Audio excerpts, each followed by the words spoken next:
Have you ever noticed how often health advice seems to simplify itself into a neat, easily digestible checklist?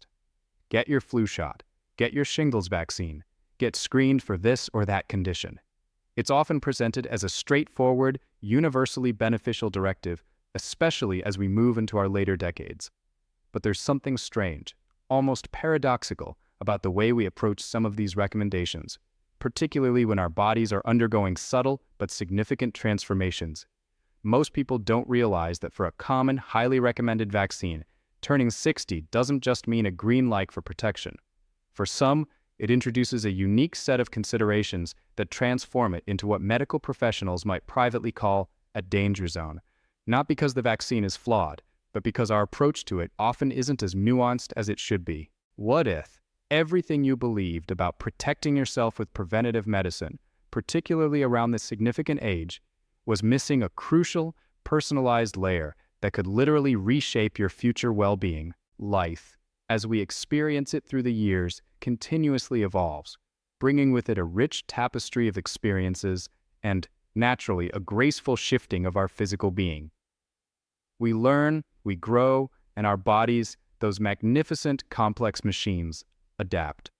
Yet, as we mature past a certain age, say the threshold of 60, a subtle but profound alteration occurs within our most fundamental defense system, our immune response. This isn't a sign of weakness or impending decline, but simply a part of the natural process of aging, often referred to as immunosenescence. Your body's internal army, once an endlessly vigorous legion, now operates with a quiet, seasoned wisdom, capable still, but perhaps a touch slower, sometimes a little more particular in its responses, and occasionally with a different sensitivity to external stimuli. It's against this backdrop of evolving personal physiology that certain medical recommendations, like vaccination, truly transform from general guidelines into deeply personal health decisions. And for one specific and incredibly important respiratory vaccine designed to protect against a surprisingly potent threat, this delicate balance makes the conversation around it uniquely critical. This isn't about generating fear around necessary health interventions. Quite the opposite. It's about empowering you with a deeper, more empathetic understanding of your own body and how to best care for it, especially when medical science offers powerful new shields. You see, the adversary we're talking about, one that disproportionately affects those of us over 60, is respiratory syncytial virus, or RSV. For decades, RSV was predominantly recognized as a serious concern for infants and young children, often leading to severe bronchiolitis and pneumonia in their developing lungs. It was a seasonal scourge in pediatric wards. Yet for years, this formidable opponent has also been silently and insidiously posing a significant threat to older adults, often slipping under the radar, disguised as a common cold or a more severe flu.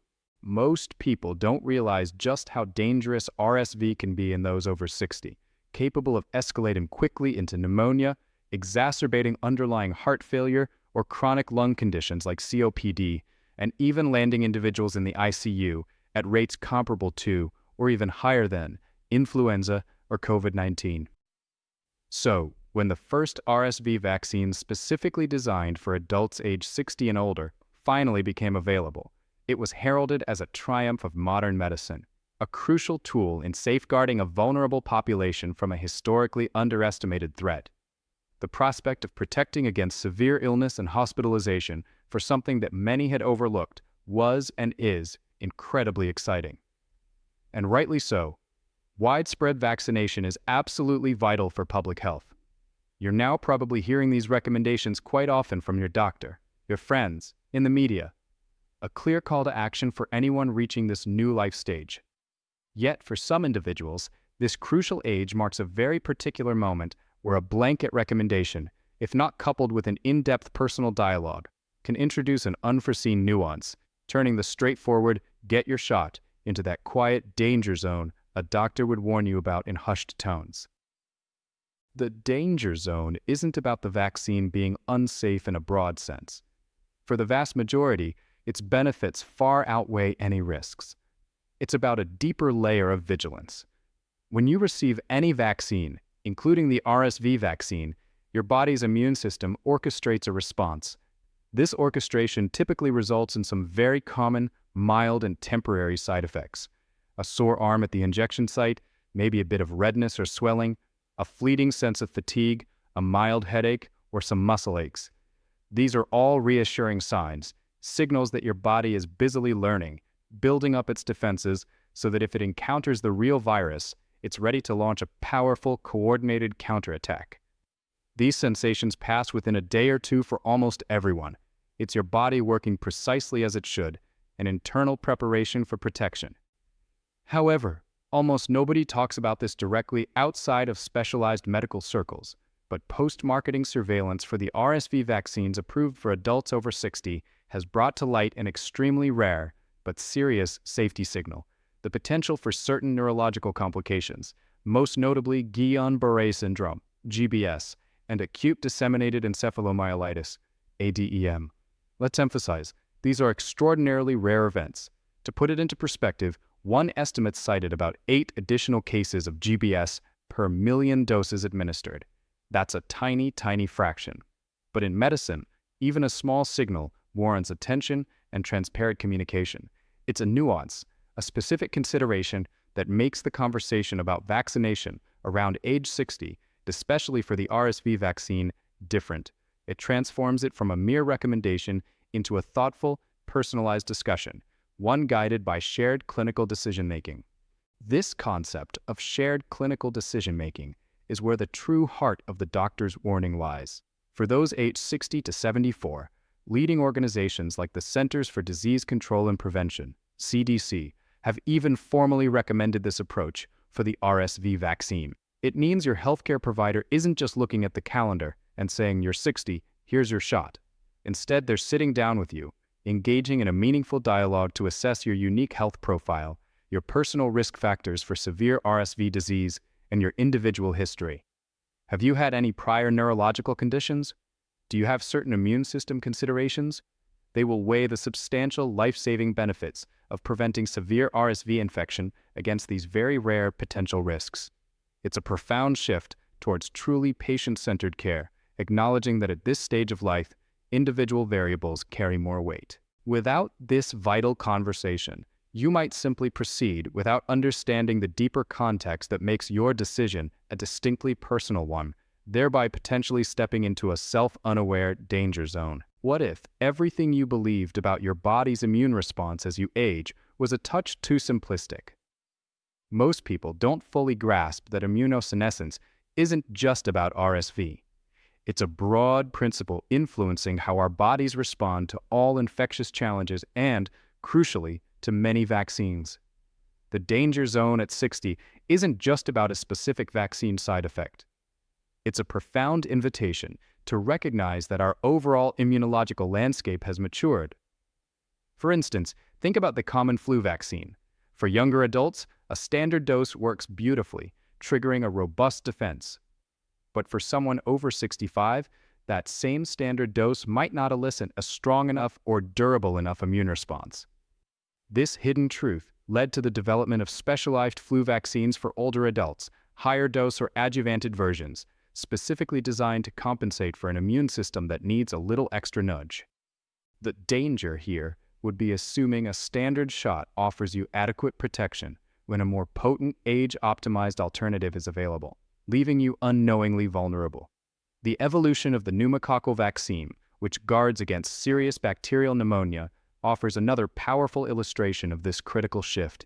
For years, one version of the vaccine, PPSV23, was commonly given to older adults. More recently, newer, more immunogenic conjugate vaccines, like PCV15 and PCV20, have become available. The critical doctor's warning that silently emerged, especially for those over 65, was that while the older vaccine covered many strains, the newer conjugate vaccines often elicit a stronger and longer-lasting immune response. The subtle danger zone was when someone received only the older, less robust vaccine, perhaps believing their protection was complete, while a more comprehensive or potent shield was in fact available or becoming standard. Understanding these advancements isn't about questioning past care, but recognizing the dynamic nature of medical science and ensuring you benefit from the very latest and most effective strategies. These are quiet victories of scientific advancement, each step finely tuned to better match the nuances of an aging body. And consider shingles, that agonizing, burning rash that can appear from a dormant chickenpox virus decades after the initial infection. The recommended vaccine for shingles, Shingrix, offers exceptional protection for adults over 50, boasting over 90% effectiveness, even in those in their 80s. Yet, an older vaccine, Zostavax, was previously available. The critical, silent doctor's warning was that Zostavax had a significantly lower efficacy, especially as individuals aged, dropping dramatically for those over 80. More critically, as a live attenuated vaccine, it was entirely contraindicated for individuals with weakened immune systems, a condition more common among older adults due to medications or underlying health issues. The danger in this context wasn't just the pain of shingles, but receiving an older, less effective vaccine and thinking you were fully protected, or worse, inadvertently receiving a live vaccine that posed a risk due to a compromised immune system. The true power lies in understanding these evolutions, appreciating why one vaccine might be superior for your personal profile at your age. This journey of engaging with our bodies and the remarkable advances in medicine is never a static destination. It's a continuously unfolding path. It urges us to step into a more empowered, active role in our health narrative. Your healthcare provider isn't merely an administrator of care.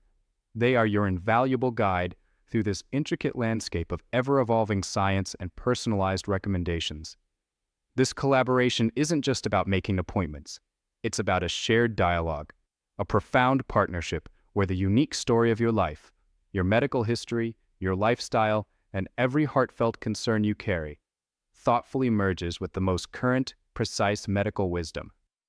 The underlying truth, one that often gets lost in generalized public health messaging, is that once you've arrived at 60, your vaccination strategy is rarely, if ever, a one-size-fits-all situation. You've transcended generic guidelines. You are now in a phase of life where customization is paramount, where the questions you ask and the dialogue you initiate are not just helpful, but truly essential. Perhaps you carry a lingering apprehension about vaccine side effects due to a past experience, or maybe a newly diagnosed chronic condition gently nudges your risk profile into a different light. These are precisely the elements that transform a general recommendation into advice that is deeply tailored for you. Your doctor doesn't just expect these questions, they welcome them, because it's within the safety and trust of these candid conversations that they can truly offer you the most accurate and compassionate counsel. Ultimately, the spirit of these modern vaccine recommendations, even those with their unique age-specific considerations, is not to infuse another layer of anxiety into your life. Quite the opposite. It is to fortify a more vibrant, more resilient future for you. A future where the insidious threats of severe illnesses like RSV, influenza, shingles, or pneumonia don't interrupt the precious flow of your golden years. This previously hidden truth about specific age-related vaccine nuances, the subtle tapestry we've termed the danger zone for particular situations, isn't a restrictive red light signaling you to stop. No, it is a thoughtful amber light, a gentle invitation to pause, to gather comprehensive understanding, and then, with newfound clarity and unwavering confidence, proceed. Proceed armed with the deepest understanding to navigate your individual path to enduring well-being. By wholeheartedly engaging in open, honest dialogue with your trusted healthcare provider, you have the profound ability to transform that amber light into a bright, empowering beacon, one that illuminates the precise path towards your most robust, most hopeful, and ultimately, most fulfilling future. So, please, don't allow the complex layers of these discussions to cast a shadow of apprehension. Instead, let them inspire you. Let them serve as a gentle yet powerful reminder that your health decisions are intimately personal and incredibly impactful. Take that valuable time. Embrace those detailed conversations with your doctor. Feel free to ask every question that blossoms in your mind, and with confidence and serene clarity, choose the most fitting, most effective protection available for your uniquely beautiful and resilient journey beyond 60. This is your extraordinary life, your most precious health, and your beautiful opportunity to make every decade a masterpiece, nurtured by informed choice and self-compassion. If this conversation has opened a new window into your understanding of health and aging, consider sharing it, because in spreading knowledge and fostering these important dialogues, we contribute to a healthier, more compassionate world for us all.